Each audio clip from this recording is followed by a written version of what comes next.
Hello and welcome to the NeuroDivergent Fitness Podcast. I am one of your hosts, Megan. I am a personal trainer, a dancer, and I love plants, as you can see behind me. My name is Ryan Sullivan. I'm a personal trainer and biomechanical specialist. I developed the human movement method, and I love coffee. Ooh, coffee. Nice. Today we are talking about isolating the joints, specifically when it comes to injuries and how your injuries can affect certain joints and how really narrowing in on that joint and addressing what might be imbalanced around that joint can then be applied to bigger movements that will help you with your overall mechanics.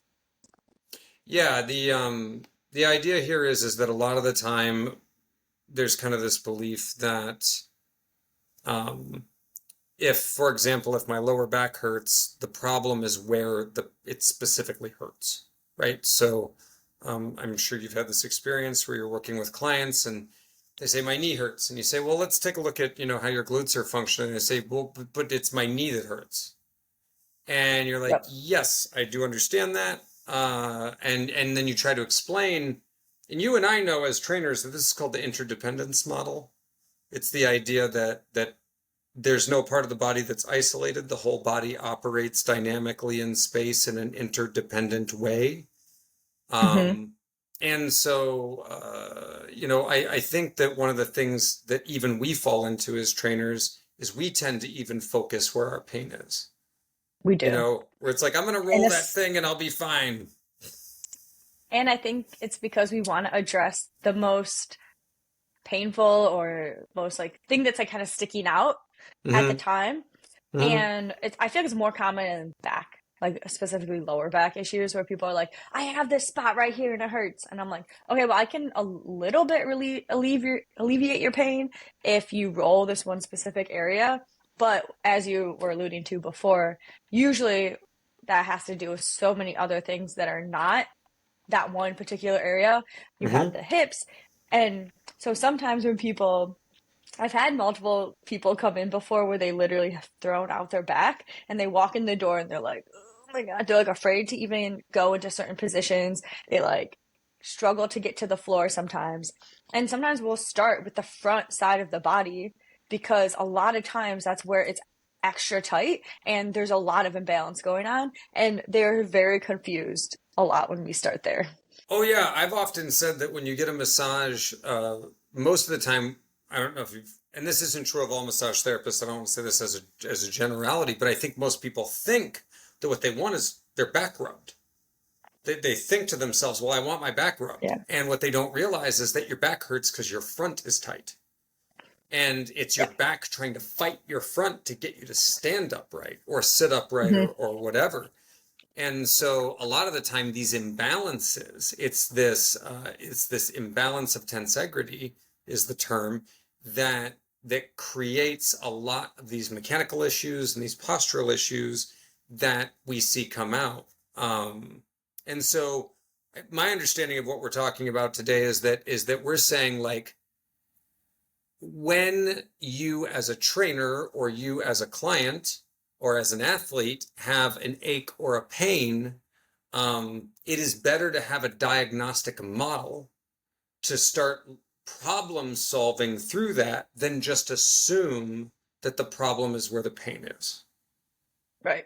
Right. Right? And then what comes with that is instability or stability, and then mobility or a lack of mobility. And so a lot of times when you're looking at this, there are imbalances because one muscle is either super tight or is, from my understanding, locked long or locked short. And that can cause other muscles to act accordingly, which is all wrapped together with the beautiful fascia. Mm-hmm. And so, do you want us to describe a little bit the myofascial meridians? Yeah, so the guy that's most attributed with this stuff is a guy named Tom Myers. He's he's dissected a lot of people, and what this kind of comes down to is they figured out that not looking at it from a muscular perspective, but looking at it from a fascial perspective, the body is supposed to have a certain balance because instead of cutting a muscle, instead of saying, okay, my bicep is this muscle, I'm going to cut here and cut there and take it off and say muscle. What they did was they turned the knife the other way. So instead of cutting this way, they turned the knife and they cut along and figured out how far they could go where the muscles attached to one another through these connective tissue lines. And ultimately, they could remove them from the body in one singular piece. And that is what is known as a myofascial sling or meridian.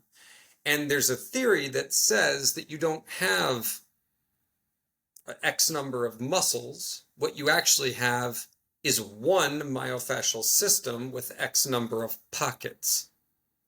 And so a muscle is actually just a pocket in a myofascial meridian.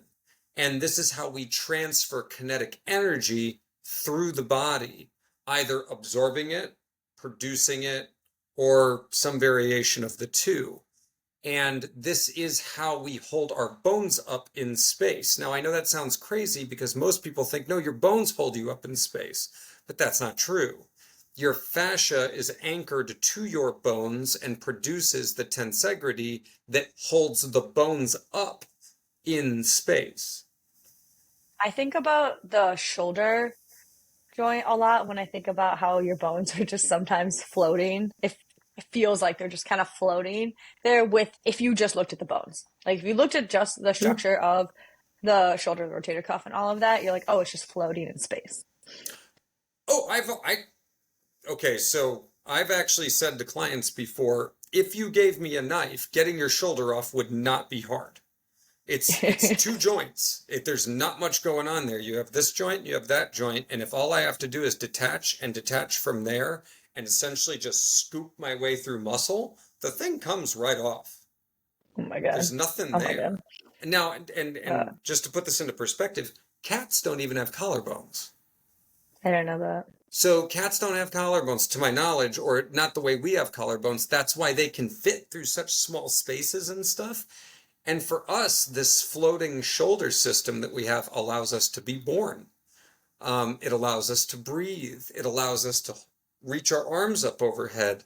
The shoulder joint, this rotational joint, prioritizes mobility and dexterity, while the hips and the legs prioritize stability and power. Mhm. That makes a lot of sense. I did not know about the cutting the opposite way. But it makes a lot of sense, especially because I was watching a video this morning from Tom Myers, and I was not expecting this. And then all of a sudden, it was a dissection of like the fascia and the muscle in my Yep. face. And yeah, he was pulling the obliques up and over, and he was showing how like the obliques will go in a certain line that connects your hip bone to your ribs, where your Mm-hmm. transverse abdominis like goes the opposite way, so it's not part of that line. And but like he was like grabbing it and pulling it, and I was, oh, yeah, Well, it's and very the big interesting. thing to understand is that these lines are not one or the other. They Yeah. overlap on each other and they have to have this, what we call glide. And Hmm. so, in the human movement method and the system that I teach and use, we don't, it's not muscle centric. The issue is that most of the time when go on the internet, type in fitness, it's a pretty much muscle centric conversation. Hmm. And that's that would be like if the only part of a meal that you talked about was the sauce. If that was the only defining category of the whole thing would be, well, we're just going to talk about the sauce. We're not going to talk Yeah. about anything else that's on the plate. And the reality is a body is so much more than just muscle. And Yeah. personally, I think that we should have a bigger perspective on that.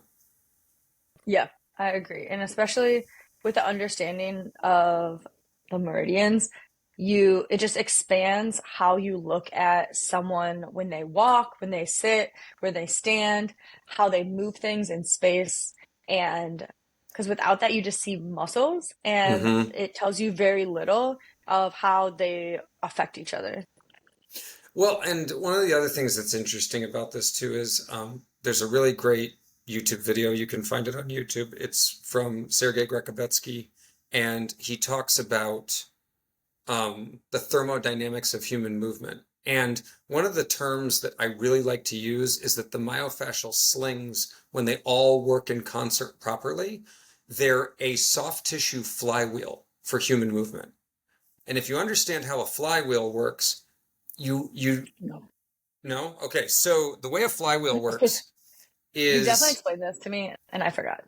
so when you like say you have a flywheel in a hybrid car, what a flywheel does is once you put the energy in the flywheel, it keeps spinning. It's If like you an want it assault to bike. spin, yes, if you want it to spin faster, you put more energy in it. But And you it get will more back. continue to spin, yeah, and you'll get more back. But it will Hmm. continue to spin after, like the centrifugal force will keep it spinning. So when you Hmm. think about the spiral line of a human body, every time when you walk in a certain pattern, a normal gait structure, the spiral line is actually loading and unloading as that occurs, which is a gait flywheel. Yeah. So you're not actually using your muscles to move you through space. Your muscles are actuating and loading and unloading the slings so Hmm. that they're doing this back and forth, loading each other Yep. and unloading each other. If they don't do that properly, well, walking's exhausting Yeah. because It's like you're you're sticky. you're just like fighting all that internal soft tissue. Um, Yeah, I and noticed that. Yeah, well, I go ahead, noticed that sorry. like a lot of the slings have the X's, right? They talk about the X's a lot. And Hmm. so what it means is that like one opposite side of one area is going to affect the opposite top of the other area. I explained Hmm. that correctly. And then so if you think about it going like this back and forth, like an infinity Hmm. almost, like Yes. if if you get stuck in one spot, that kind of like the flow is then messed up and things get stuck. Right. Well, and it's like when I jog, once I'm up to speed, if I'm doing it properly, it only takes so much energy to keep me going. Hmm. It doesn't Yeah. take that much energy to keep me going. Um, it's like if you watch sprinters, look at sprinters. Tell me sprinting is not a whole body exercise because sprinters they're not small people No. and it's not like they have low muscular development. Like sprinters' whole bodies are developed because sprinting is a whole body move. It is not a leg centric movement. Your arms dictate a lot in sprinting. Same thing in distance running. When you look at Hmm. people that are really good at spinal engine mechanics and they're really, really good at midfoot running and they understand how rotation plays a role, you don't see this. I was just You gonna say that you don't I see get, that. yeah, you don't see it because when I first started running again, my upper body was so stiff. And so like Hmm. try running with a stiff upper body. Like you feel so disconnected. And then there's definitely a flow to what you were talking about that gets interrupted. But Hmm. also this tension when you're like this, like your hips are gonna respond accordingly. They're not gonna be able to get that motion that you need. Right. And well, that's because, okay, we look at the obliques and the transverse abdominis and all that. Hmm. Your hips are attached to your rib cage through your obliques and through the Yep. spiral line. Spiral line, Yeah. all the lines, but essentially the spiral Yep. line is what we're talking about when we're talking about gait structure. And so you have to understand, say you have poor mobility in your thoracic spine, that's going to limit your stride. I know that sounds like an insane Yep. concept to most people, but if you don't have good rotation in your thoracic, you cannot produce good rotation in your pelvis. Yeah. And there's actually something Yep. called a pulse wave. Have you seen any of the studies about how a pulse wave works? Okay, No. so if you're watching a person run and they're Yeah. essentially stripped down to only their underwear, you will watch a pulse ripple move through their body if they're doing it correctly. because when you hit the ground, you actually recycle the rebound force into your body. Mm. So it's not Newtonian. It's not equal and opposite reaction. You actually absorb a lot of the ground impact and absorb it back into your body to To regenerate keep it it going. into action. Yep. That's why I say it's a soft tissue flywheel. If you can understand the Mm. concept, it's a really cool thing. But and a lot of the time, when we see issues with joint instability, or we see issues with joint damage, it's because the joint is not being held or operating properly in space, and it's taking on shearing force. Your body's designed for impact. It's designed to take Hmm. impact. But if it's not being held stable, it takes on shearing force. And shearing force is the enemy of all biology. I mean, a sword is essentially, or a knife is essentially a wedge that you use to generate shearing force. That's what it is. That's fine. So scissors generate shearing force. My knee is designed to do this. It's designed Yeah. to do this a little bit. It is not designed to do this. It doesn't My like my that. finger does this. It does not Mm-mm. do this. Mm-mm. Now, Mm-mm. ball joints, for example, like a shoulder or a hip, they don't have to deal with shearing force in the same way. To generate shearing force on a ball joint, you have to somehow limit all of its capacity in space. But like a spine, you don't want shearing force on your spine. Your spine's designed to take compression Yeah. in a way, but it's designed to take it in a pumping motion, not in a Yeah. compressive motion. Did I tell you I got taller? Did you? Speaking of the spine, I went to the doctor and I was an extra half inch. Yep. I was like, how is this even possible? And then Crystal was like, oh, it's probably because of all the things that you did with Ryan. Yeah. Sitting up straight. Yep. All the things. Anyway, So yeah. from the perspective that I use and that you've been taught Hmm. of how to spot where these problems come from, we look at major areas. We look at the ankle and the bridge of the foot. We look at the knee. We look at the hip. We look at how the pelvis functions. We look at how the thoracic spine functions. We look at how the shoulders function, and we look at how the neck functions. Because if you chart all the muscles that feed into those joints, you can find basically a knee problem is often a hip and a foot problem, I tell people that or all the time. a lower All the back time. problem is often a thoracic and pelvic problem. Um, Hmm. and a shoulder What problem about, is what's yeah, that? go Go ahead. ahead. I'll go ahead with the shoulder. I'll ask you A after. shoulder problem often is a scapular orientation issue, or it's coming from the neck, or both. And this is Hmm. again one of those things where I joke that the way I divide the body is everything below the knee is foot, everything below the elbow is hand, your hip runs from your knee to your diaphragm, and then your upper body starts at your sternum and ends at basically the base of your skull, and then Hmm. under that is your neck. And Hmm. and then you essentially have your spine. And that to me are the functioning units of the body, because and it's I focus primarily on the rotational elements because a human body is a rotational engine that generates linear force. So I'll say it again. Hmm. A human body is a rotational engine that generates linear force. And it's everything from thoracic and pelvic rotation, this action that they share. There's the shoulders and how they're mounted to the body and how they function in gait. And then there's the hips. And even the ankle is half a ball socket. Half a So ball socket? it's half a ball socket. If you look at an ankle and if you took the tibia and the fibula off of the ankle and you Hmm. look at it, the ball socket points at the hip. Yeah. And then the Oh, yeah. bottom Okay. looks Yeah. like a block, basically. Okay. So yeah, the ankle's half a ball socket. So we we tend to look at where the rotational issues are, and then when we see biomechanical abnormalities, it's often because there's an area that's not meant to rotate, that's either trying to make up for poor rotation somewhere else, or it's trying to rotate Hmm. when it's not capable of doing that. Yes. I think about my knee, which recently experienced that situation, Mm-hmm. which I feel like it's still trying to rotate, but which then affects my hip and affects my ankle, obviously.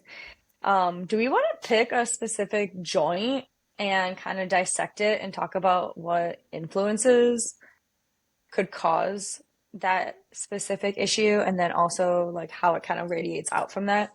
Yeah, hit me. Throw one at me. I don't care. Give me one. Let's see. Let's pick what would be shoulder seems kind of easy, but let's pick let's go ankle. Let's go ankle. Okay, And it kind of ankle. radiates up. Hmm. So ankle's my favorite one, honestly, because most Really? problems start there. Um, yeah, well, Whenever, the what's yeah. that? What I was gonna say, whenever I have somebody who has an knee issue, an ankle issue, Yeah, and the first thing I always do is I'm like, here's a lacrosse ball, let's roll your feet out. yep, roll your feet out. And Hmm. studies have shown 60% of back pain cases get remarkably better if all you do is roll your feet every day. It's That's it. amazing. There's your takeaway from Absolutely the amazing. podcast, everybody. Yep. Roll your feet out 90 seconds each side. Yeah, Also, it feels so good. and It it feels just good. feels good. Like, yeah, so foot function determines a lot about posture. And Hmm. human feet were not designed for this world. We were not designed to walk on hard flat surfaces all the time. We were not designed to walk one way only all the time. What do you Um, mean? well, imagine you're walking and you have limited foot coverage. So we'll say you're essentially wearing like a moccasin. Okay, so like a Okay. very a thin leather Hmm. sandal essentially. You're not going to cross all terrain the same. Right. You know what I mean? Like even if you were wearing a pair of flip-flops, you're not going to cross all terrain the same. You're going to cross Yes. sand in a different way than if you were crossing gravel, which would be different than if you were in the woods or on a Yeah. hill. You're going to cross terrain differently because one, you're going to pay attention to how your feet feel on the ground, which we don't Yes. do anymore. Our feet are Well, I completely do because I insulated from have the ground. I have those shoes, the really low, what are they called? I forget Zero the drop. barefoot shoes. Oh, There we go, okay. yeah, barefoot Yeah. shoes. And I do wear them outside, which is probably not, the best. But you can feel the ones I have, you probably shouldn't. But you can, as you're walking with these shoes, you can feel the gravel if you're on Mm-hmm. gravel. You can also feel the little dots from the accessibility pads that Mm-hmm. go across, and you can feel everything, including glass. So Yeah, so you're gonna be aware of again, that. you're not going to walk the same. You're going to be a lot more mindful of the way that you walk. Yeah. And if we would, and when we're young, we go from being very active to all of a sudden sitting at a desk for 12 or more years. And we don't get the same feedback through our feet. In fact, our hands get way more training in this day and age than our feet do. And your feet determine the positioning of your knees because your arch is what's there to hold your ankle in a neutral position. If your Hmm. ankle collapses, your knee will rotate inward. And it's because the two bones just above the foot, well, they allow your foot to turn in space. Just like these two bones in my arm allow me to do this. My wrist isn't moving right now. I'm doing that from No. here. Yeah. So now if I move my wrist, that's different. Or if I turn my hand, that's different. But this action is because these two bones cross each other like this. Well, my ankle does the Hmm. same thing, which is why if I Yeah. don't have good stability, in this case, for most people, where it falls apart is they have either too much tension in their bridge, high arch, or they don't know how to use their big toe properly.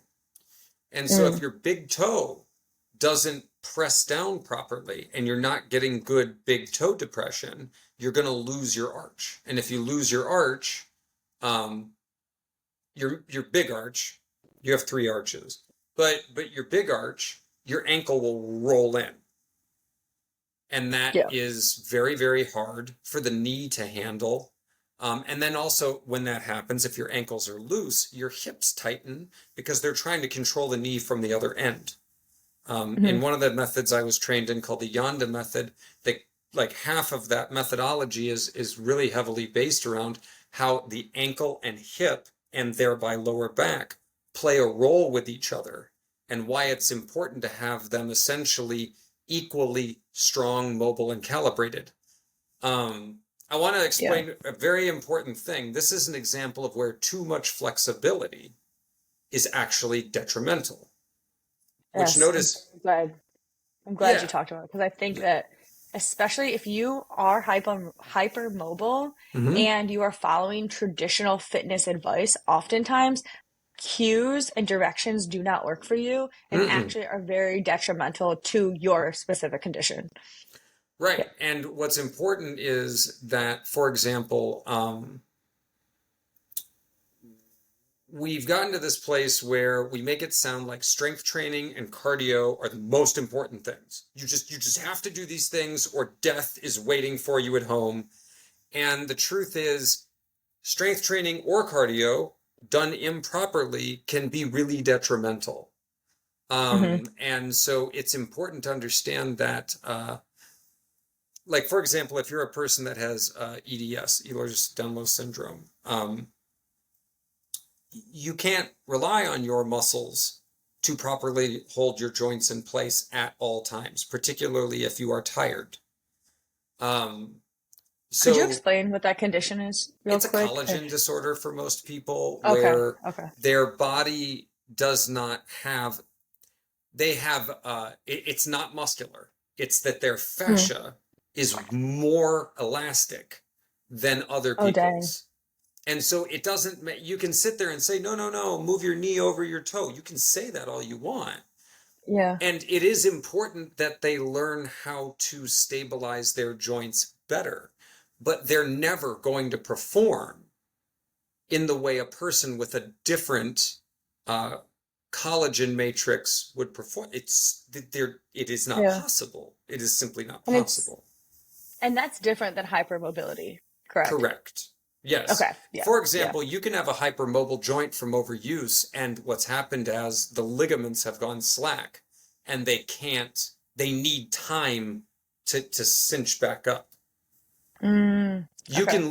You can lose stability in a joint because there was poor muscular function, and so the ligaments took on the force. And what they did was what they should not do, but because they are fascia, they responded Mm. by becoming longer. Oh, And then when yeah. they do that, the body then fills that space in with arthritis to try to stabilize the joint again. This is a very Inflammation. elongated process, but Yeah. that happens over time. Yeah. When you say fill in with arthritis, you mean fill in with inflammation? No, I mean that inflammation is a precursor to arthritis, but there is Mm. a belief now that arthritis isn't from overuse, it's from disuse, and that its function is to stabilize a joint where there is not stability. Mm. Okay. Got it. This is why strength training and stability training for people with arthritis will help slow the onset of that if it's this type of instability based arthritis versus Yes. like something Yes. that's being caused by autoimmune issues or infection. That's different. 100%. Yep. Yeah. I've worked with a lot of people with arthritis, and strength training has taken away their pain Great. dramatically. Not all of it, but it definitely has dramatically decreased the pain, especially when you're giving them exercises that are not putting pressure and shearing force on the joints, but it is also strengthening everything around it. So yeah, yeah. Yeah. Um, And this is why we emphasize joint stability and mobility, because mobility is is the range of motion within which you can control the joint. It's not how far you can push the joint when you're yep. relaxed. It's how far you can move when it's under load, meaning the muscles are firing. And stability Which is about, can you maintain dynamic, not static, but dynamic responses to outside forces. okay, so going back to the ankle, if we wanted to measure the stability of the ankle, how would we do that? So normally we would first look at posture and just see if it collapses on its own, because sometimes they do.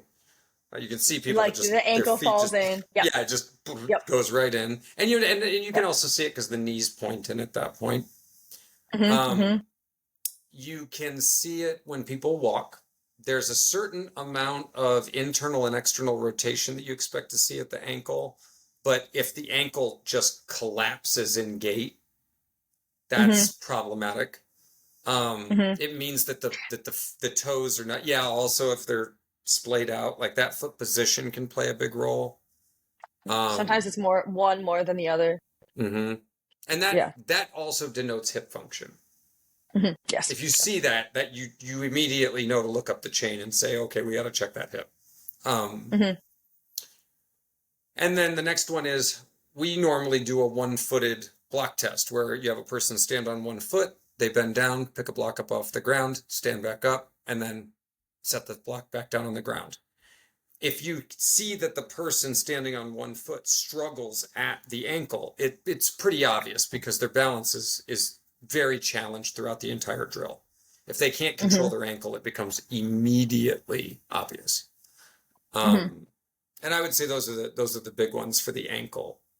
Especially, and then you could, and when we do the 1 foot test, I have people do 3 tries and you can give them a cue and try to cue them through it. And sometimes just with a cue, they can fix it. And then Yep. if with the cue, they just cannot get control of it, that tells you that I don't like to use the word weakness. So instead, I would prefer to use the word dysfunction because it may be neurological, it may be muscular, it may be soft Yep. tissue based. It's hard to tell. And it's unfair to say that it's weakness, Yep. truthfully. And so if you were going to test somebody's mobility of the ankle, what would that look like? Mobility of the ankle? Yeah. For me, what that looks like is how far can the knee be driven forward? How far can the knee be driven forward under load, like in a split lunge or a Okay. squat Yep. style position? That's the functional range of motion of the ankle. I don't want to see a lot of mobility in the other directions, to be perfectly honest. I would like to see how far the knee can move laterally Side to without, side. yeah, Mm-hmm. side to side without the bridge collapsing. Mm-hmm. Mm-hmm. I would Okay. like to see that. Um, Would you but test that in a lateral lunge or any like side to side motions? you can see, yeah, lateral lunge would be one of the Mm-hmm. easiest Yeah. places to see it. Lateral lunge and what I call a curtsy lunge, which is a crossover lateral Cartoon lunge. lunge. Yeah. Mm-hmm. Those are Yep. the two easiest places to see whether or not an ankle is stable. Mm-hmm.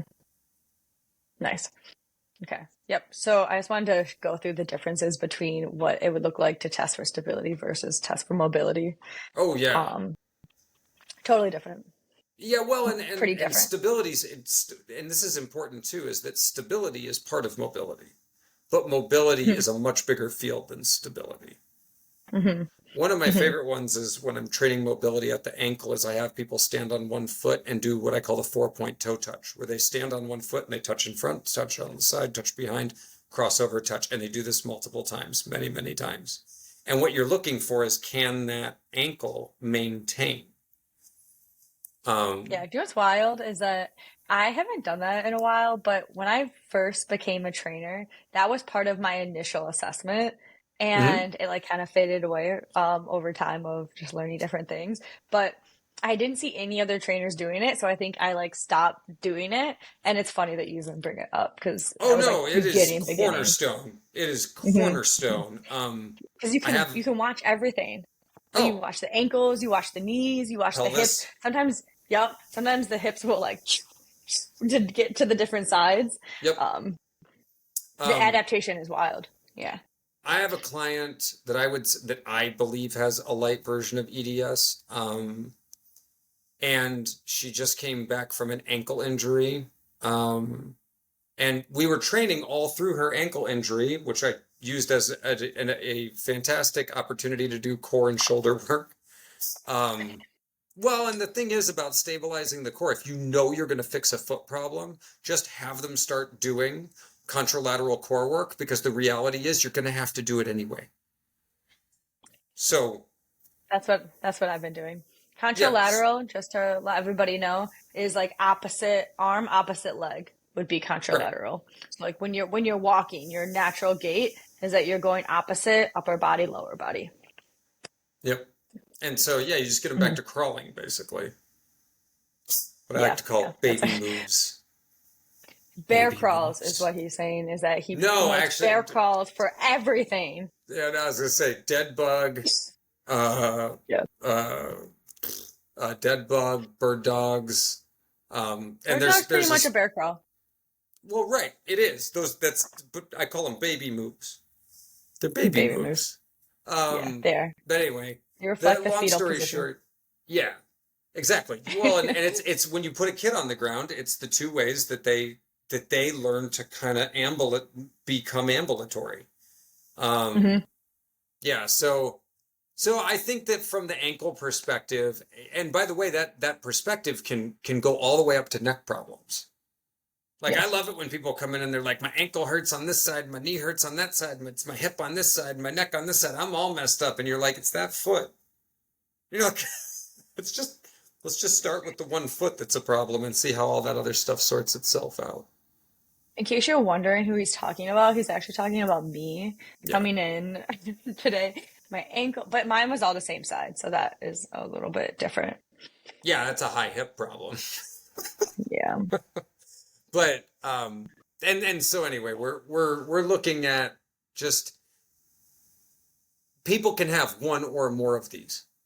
Yeah. And the more of them that they have, the more complex the issues become. But you have to have a system, which is what I call the bottom up system, where you start from the bottom and you start working on each individual thing. And this, you can have a person uh, isolating that joint, rehabbing the joint in isolation for 1 to 4 weeks, then moving them into more full leg dynamic movement, then getting into integrated whole body movements again and have them back on their feet in 12 weeks. But if they're walking around with 3 or 4 of these things, it could take it could take 6 months. But wouldn't it be better to know that you could take on any client, immediately know diagnostically what they need to be long-term successful, have a plan for them that you could share with them and say, this is our plan.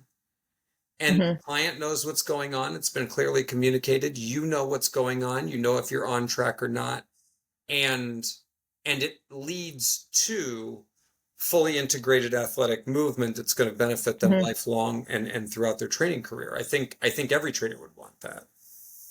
So for me, I find understanding the system the most helpful when unexpected things happen to clients that they either like weren't noticing before or it really became apparent where in the middle of a session they're like, oh, most of the time it happens at the beginning of the session where it's like, oh, I have this spot right here, I have this spot right here, I don't know why this is happening.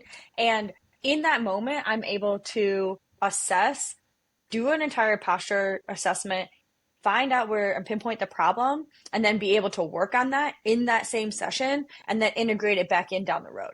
That's where it's super helpful for me because if I didn't have that skill set, then what would happen is that I would be like, okay, I guess we're just not going to do this whole thing and we're going to do something completely different. And then you have to send them to PT. Like Yeah. you have to do something. You have to do something.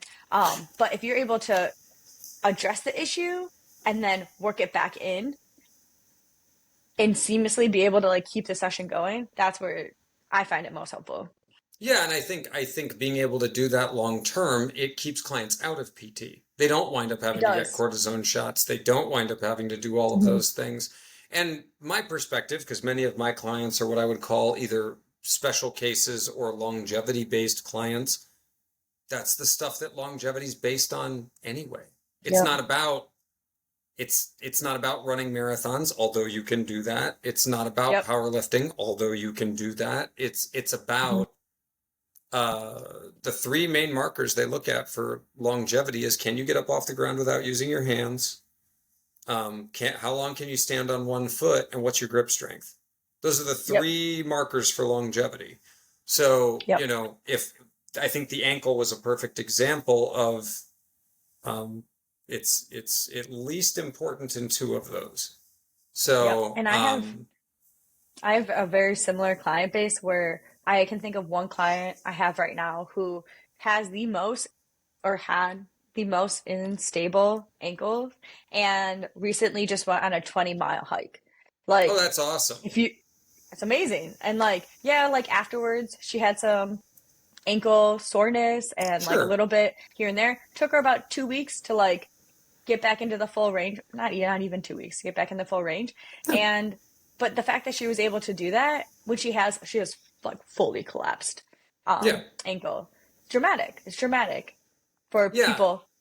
Yeah. Well, and this is the thing, is that the body's a tensegrity based system. It's not necessary. It's about stability and muscular actuation. It's not Mm-hmm. about rigid strength. So, and Mm-hmm. and we're going to talk more about this as the podcast goes on, Yep. because we want to be looking at strength training in multiple planes of motion. We want to be looking at generating and resisting forces. We don't just want to be looking at picking the heavy thing up and putting it down. We want to be training in gait-based, natural-based movements. And the first key to that is having control of those joints globally. That's really 100%. that's why we start there. 100%. And so next time, our next episode is going to be about vector-based training. And so taking everything we talked about today and talking about specific exercises that you can use to work on these things. Yep, cool. So we'll see Awesome. you guys next time. Thank you.